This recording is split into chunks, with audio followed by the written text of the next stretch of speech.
If you're running hybrid cloud and your on-premises servers are resolving your internal GCP hostnames through public DNS, you're leaking information and adding latency you don't need. I've seen this misconfiguration add significant latency to database queries, especially when DNS caching isn't working effectively. Wait, that sounds bad. But I thought DNS just works automatically in GCP? Hey everyone, welcome back to the Network Ninja Cloudcast. I'm your host, and today we're diving into something that trips up almost every team building hybrid environments. Hey everyone, I've been trying to set up DNS between our on-prem data center and GCP, and honestly, I'm confused about where to even start. Perfect timing then, because today we're going to demystify GCP Cloud DNS private zones and show you exactly how to configure Split-Horizon DNS so your hybrid environment actually works. So what's the actual problem we're solving here? I mean, DNS is just name resolution, right? Here's the scenario. You have an application server on premises that needs to reach a Cloud SQL instance in GCP. That Cloud SQL instance has a private IP allocated from your private services access range, something like 10.240.0.5 depending on how you configured your VPC peering with Google's Service Producer Network. If your on-prem DNS doesn't know about that private zone, it either fails to resolve or worse, it tries to resolve through public DNS and gets nothing back. Your app times out, your users complain, and you're debugging at 2 a.m. Oh, so the on-prem servers literally can't find the GCP resources by name? Exactly, and the reverse is true too. If your GCP workloads need to reach on-prem services like your Active Directory at adi.corp.internal, GCP's default DNS won't know where to look. This is where Split-Horizon DNS comes in. Okay, Split-Horizon. I've heard that term, but I'm not totally clear on what it means. Think of it like having two different phone books for the same company. External callers get the public phone book with your main reception number.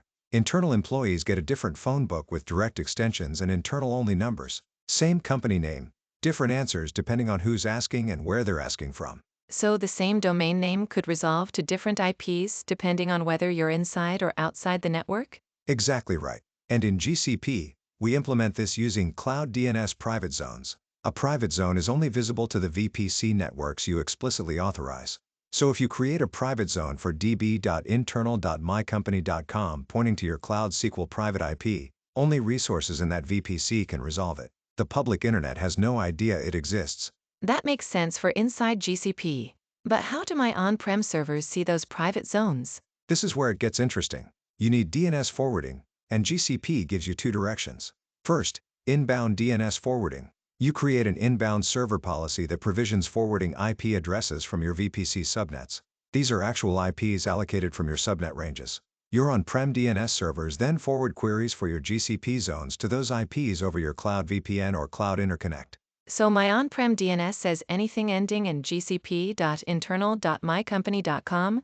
Ask these GCP forwarder IPs? Precisely. You'd configure a conditional forwarder on your on-prem DNS, whether that's Windows DNS, Bind, or whatever you're running. Point it to those inbound forwarder IPs that were allocated from your VPC subnets, and now your on-prem servers can resolve GCP private zone records. What about the other direction?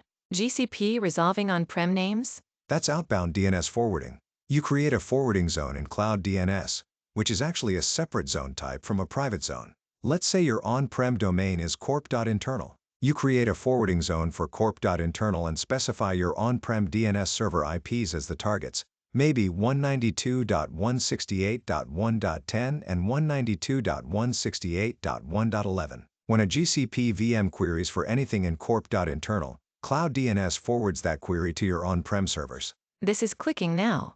But what's the most common mistake you see people make? Two big ones. First, forgetting to enable the inbound server policy on the VPC. You can create the policy, but if you don't attach it to the VPC and enable inbound query forwarding, those forwarder IPs never get provisioned. Second mistake is firewall rules. People forget that DNS queries from on-prem need to reach those forwarder IPs on UDP and TCP port 53. If your VPC firewall doesn't allow that traffic from your on-prem CIDR ranges, queries just time out. So I need to explicitly allow port 53 from my on-prem network to those forwarder IPs in my VPC subnets? Exactly. And here's an important detail for the other direction. When GCP makes outbound forwarding queries to your on-prem DNS servers, those queries come from the 35.199.192.0 out of 19 range. So your on-prem firewalls need to allow DNS traffic from that range to reach your internal DNS servers. Oh, so the 35.199.192.0 out of 19 range is for outbound queries from GCP to on-prem, not for inbound?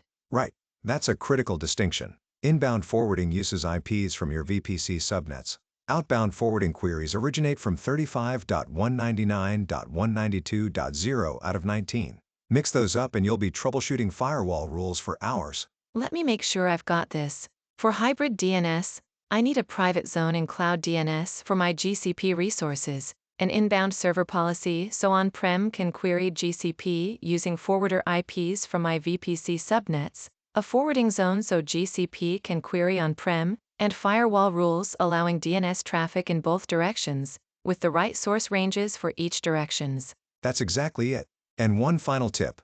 Always test with dig or ends lookup from both sides before you declare victory. Query a GCP hostname from on-prem. Query an on-prem hostname from a GCP VM.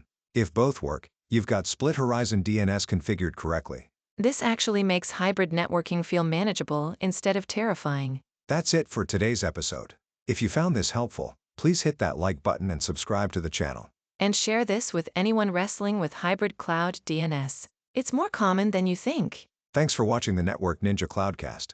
See you in the next one.